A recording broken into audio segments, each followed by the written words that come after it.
Today we're going to be loading quilts in Standard and Clearview on your studio and gallery frame using the 1, 2, 3 method.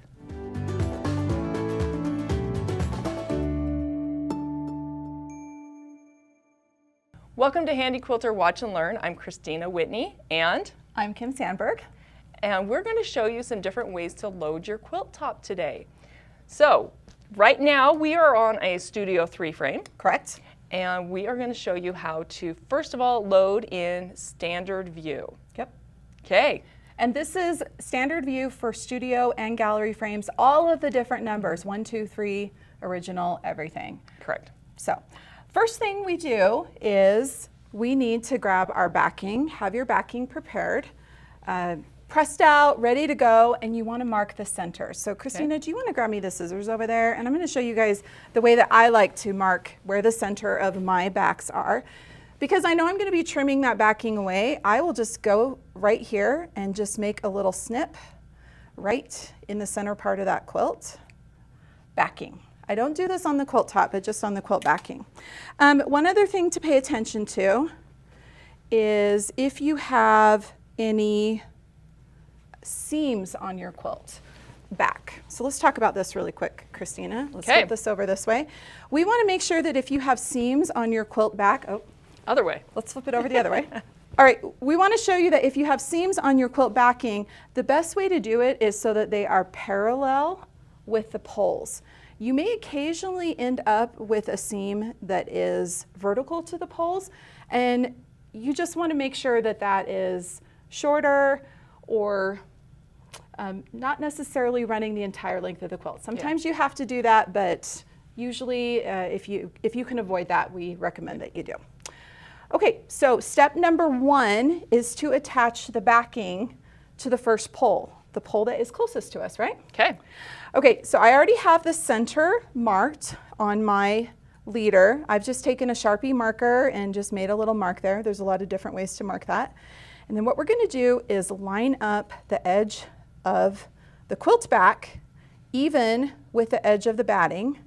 You just want to be consistent all the way across. And then we're going to take our pin and just take a nice big bite that goes all the way through both layers. And then what we want to do is pin from the center out this way and the center out this way across the quilt backing so that we have even tension all the way across. And we want to make sure that each of our pins, the end of the pins, that they don't overlap too much. We want them to be about a fingertips width apart. So here's the end of the pin, here's the beginning of the pin, about a fingertips width apart. That way we won't have any gathering or adding extra fullness into that edge, so it'll be nice and flat. Can I ask you a quick question before we go on further? Let's just clarify for our viewers which way the fabric is going. Okay, so we have the wrong side up. Okay, so the wrong side of the backing, so is up. Those seams are up. Yep. Okay. Exactly. Okay, and Kristina and I are going to go ahead and pin this, both going in our own directions. And it doesn't matter which direction the pins point as you're loading. The important thing is making sure that you are pinning the same amount of distance roughly from the top edge of that leader down to where the pin is. And another thing to point out is it doesn't matter whether you put the pins on the leader side or on the fabric side. You can do it on either side. It doesn't matter. Okay, so we'll go ahead and pin across to the ends here.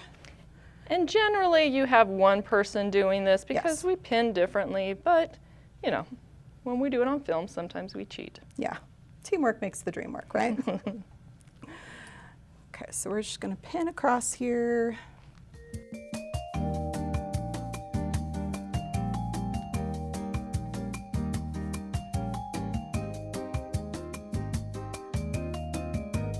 Okay, so I've come to the end of my quilt backing.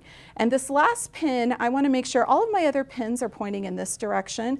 I want to put this one so that the purl end is going to be pointing out, so that if I rub my hand along the edge here, I'm not going to catch the sharp point of the pin. So I'm going to put that in there, and I'm going to weave it through so that it actually catches the fabric in more than one place. It's wove through that fabric so that there's a little more tension on this pin on the end so that it doesn't pop out as I put tension on my quilt backing. And I want to make sure that on both ends of the quilt that this purl end is out. Okay, once we've gotten that done, the next step, this is really important, and Kristina, we were just talking about this. So your advice when loading in standard view, which by the way, right now we're doing standard view, is to make sure that the fabric always does what? Under. It goes under. Under's the key word. So we need the quilt back to go under the next pole. And then we're actually just going to throw this across the back here so that we've got a little tension on it. And then we want to drop the ratchet stop on the end. This is important to make sure that we're turning the quilt the quilt backing in the correct direction as we start rolling it. Now we're just going to go ahead and roll this, and it's really important, once again, we want to make sure that we're always smoothing from the center out as we're rolling it up. Yep. Be very careful at the beginning though that you don't stab yourself with those pins. That's correct. It's a good idea to roll it a couple times before you start running your fingers across it. Just keep those ends nice and lined up. And I like to load it to about that point right there, and we can just let that extra fabric hang down there and it's ready to go. Okay, so that's step number one. Step number two is to grab our quilt top, which Kristina is going to grab here. And once again, we want to mark the center, but I am not going to snip my quilt top. Why not? Luckily, this quilt top actually has a seam right in the center. But if you don't have a seam in the center, to make it easy, or just so that you remember exactly where it is, I just like to take a pin and just pop it in there so that I have my center marked both on the bottom of the quilt and then also on the top of the quilt, so I can line it up correctly as we are pinning it to the next pole. Okay, just like we just showed you with the backing, we're going to take the quilt top right side up and we're going to toss it over the back of that take-up pole, just so we'll have a little bit of tension on it. And we just pulled out the leader from pole number 2, which is the pole, the second one away from you. It's the one that we're going to load the quilt top on. And once again, I'm going to find that center mark, and I'm going to line up that center seam or marking with the pin. And I'll do exactly the same thing I did before. We'll do nice big bites. And at this point, I'll go ahead and pull these out, that center marking out because I've already got it there. And we'll go ahead and run the pins all the way across the center. Once again, when I get to the end, flipping that last pin so that it is going in the correct direction.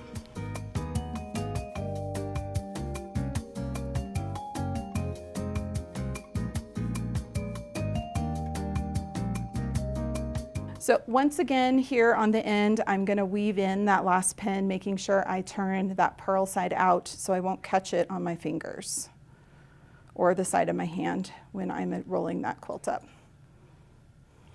Okay, the next step is to go ahead and roll this up on this pole. Now, when you start rolling, this is the one that always feels a little weird, right, Kristina? Yeah. So let's drop the ratchet stop, and then the quilt top is actually going to drop down, and then we are going to roll it up because once again, the quilt top goes under this pole, not over the top. So I'm going to straighten out my leader there. It is important to keep those leaders nice and straight. And then once again, as I'm advancing this and rolling it, I'm going to very carefully smooth from the center out. And this is a good time to use any of your piecing that's horizontal. Like for instance, you've got a piecing right here. You can make sure, or this one down here, make sure that it's staying straight. Because you can manipulate the fabric, and it's best to manipulate it now rather than quilting the whole thing and finding out it's not straight. So if you load it straight, it's more likely to end up straight at the end. So we'll go ahead and keep rolling that across. Like Kristina mentioned, when I come to a seam, I'll make sure that that seam is nice and straight across the pole as much as I can. And I'm going to roll this one up most of the way, a little bit more than I did that backing. Okay, step number 3 is, once again, this involves some under, doesn't it?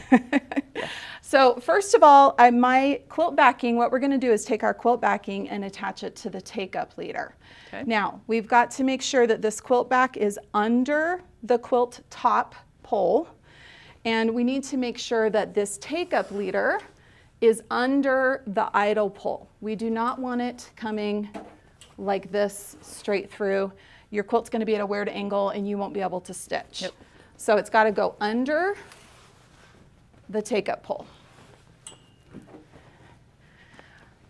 I'm going to find that center, and once again I've got that quilt top, or sorry, the leader marked, and I'm going to find that little notch I snipped, and once again exactly the same pinning method. I'm just going to pin from the center out. So I'm just going to reiterate. Pole number 1, this pole was our backing fabric. Pole number 2 was the quilt top. Pole number 3 is the other end of the backing. Exactly. Okay. That's why we call it the 1, 2, 3 method. You start with the pole closest to you, work towards the pole that is farthest from you. Okay. And this is great when you have the super leader. Yeah. It is. The super leader is really nice here because you don't have to bend over as far to grab and put those two edges together. Once again, it doesn't matter which side of you put the pin on. If you want to put the pins, you can put them on the leader side or you can put them on the backing side. Doesn't matter. Nope, just make sure they're horizontal. Yep.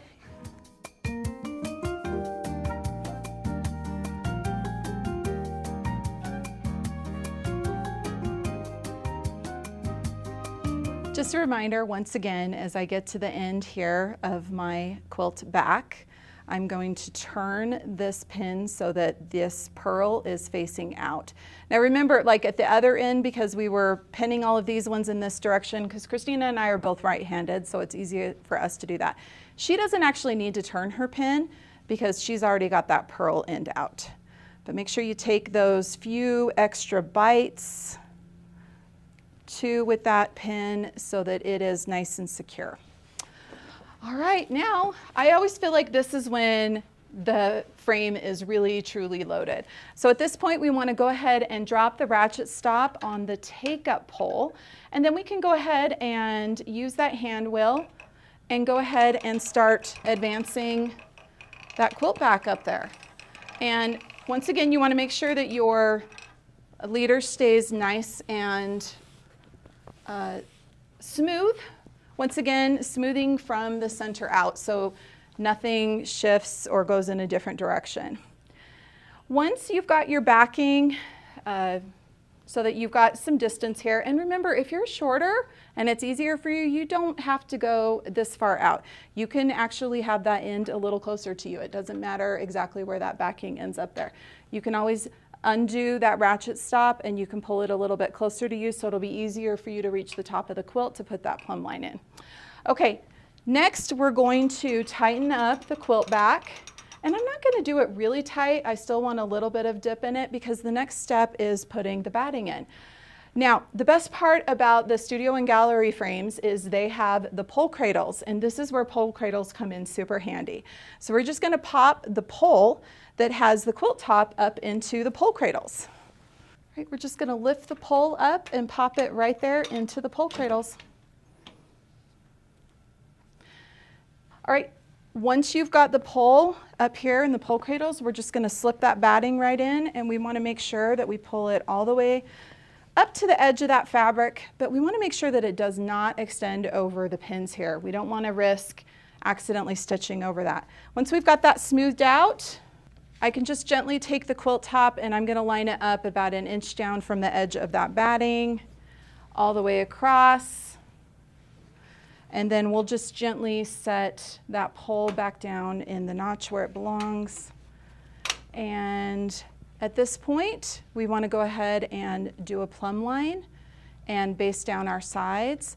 And then you can tighten up both of the poles just a little bit more. Last step, don't forget to do this, is to put on your side clamps. You want to attach the side clamp to the backing. If your batting goes over it too, you can put over the batting, but you don't want it to put too much tension. You don't want to pull, you just want it to support your quilt backing. Then you're ready to start quilting in standard view. Well, that was fantastic, Kim. So we did standard. Yep. We also have the option of Clearview. Exactly. So next we're going to show you how to adjust the different frames into Clearview, and then we'll show you how to load in Clearview. So let's go ahead and change from standard to clear. Now you'll notice in standard, both of the leaders are cascading down towards the center. So they're coming in towards the center. So we're going to have to change one of the leaders, but we're also going to need to change our side arms. Exactly. So let's go ahead and head down to the side arm and we'll make that adjustment. This is the Studio 3 side arm piece. Now to change this into Clearview, what we need to do is unscrew this knob right here. So I'm just going to go ahead and unscrew it and pull it all the way out.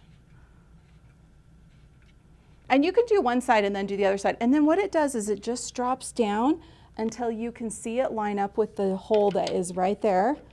And then you're just going to pop that in there. It's a little easier if you keep your hand underneath this to put a little, so that there's not as much tension on this. And then you just screw it back in so it's nice and secure. It's as simple as that. When you get done with the first end, take a second and go down and change the other end, and then you're ready to switch your leaders. We did standard. We're now in Clearview, Correct. but we need to adjust the leaders. Correct. In Clearview, all three leaders are going to go the same direction. So they're all going to waterfall away from us over their pole. So this pole number 2, we're going to go ahead and loosen that up. And these are all Velcro, so we can just pull that leader off. And hopefully you've marked the center of your pole already and the center of your leader. So finding that center point, lining it up with your pole, and then keeping it as straight as you can. Go ahead and press that leader on.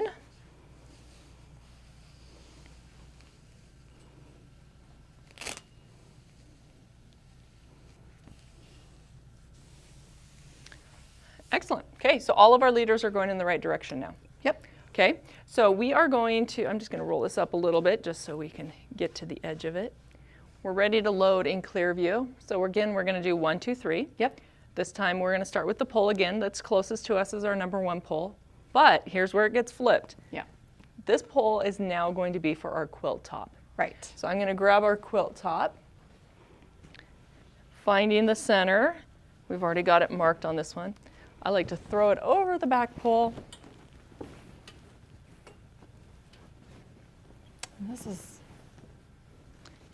And we're loading this the long way. Yeah. Okay. So I'm going to take this top leader from pole number 1, pulling it over, finding my centers. I've got the center of my leader, the center of my quilt top, and we're going to do the exact same pinning that we did before. Okay, just a reminder, the quilt top is pretty side up, and we are now going to hit the ratchet. And rolling this up. And I like having mine over the back because it gives it just a little bit of tension to help keep things nice and smooth.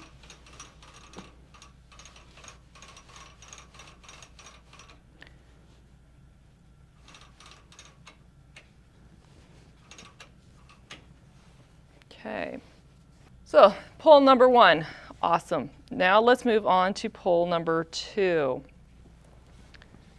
This is going to be for our backing. And I'm going to take that backing, finding my centers,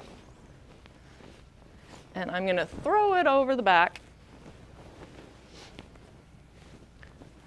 I like to start with it kind of smooth. It makes it a little easier for me to pin.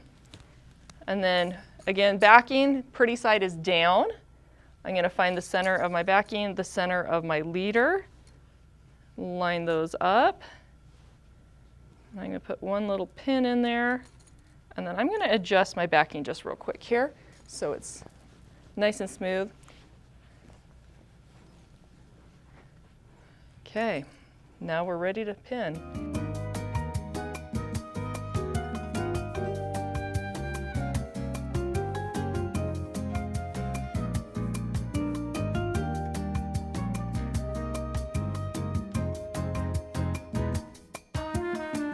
Okay, we've got the backing all pinned. Now we are going to put the ratchet stop down.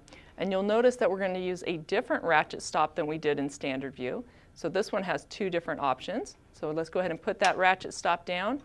Now as I turn the pole, you'll hear that clicking, and you always want to hear the clicking so you know you're going the right direction. Okay, I'm not going to roll it all the way up because I'm going to go ahead and attach it onto pole number 3. So let's flip that. Get that take-up bar leader all straightened out. Find the center of my take-up leader, the center of my backing, line them up, and let's start pinning.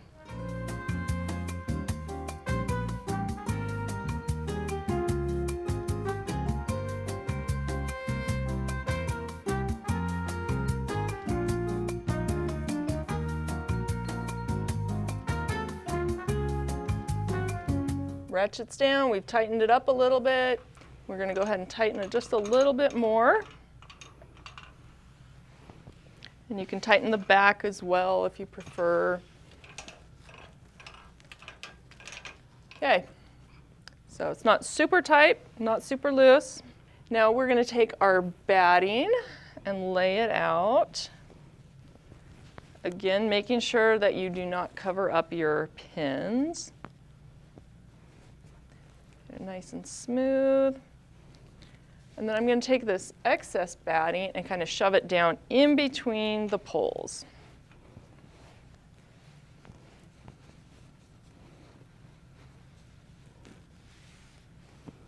Beautiful. Now with the quilt top, we're going to release the ratchet so that we can pull this out and over the top.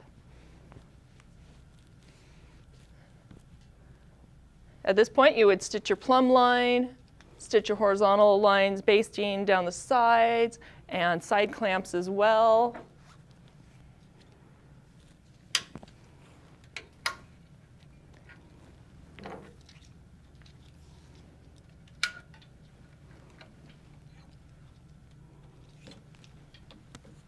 And you're ready to quilt in Clearview. Awesome.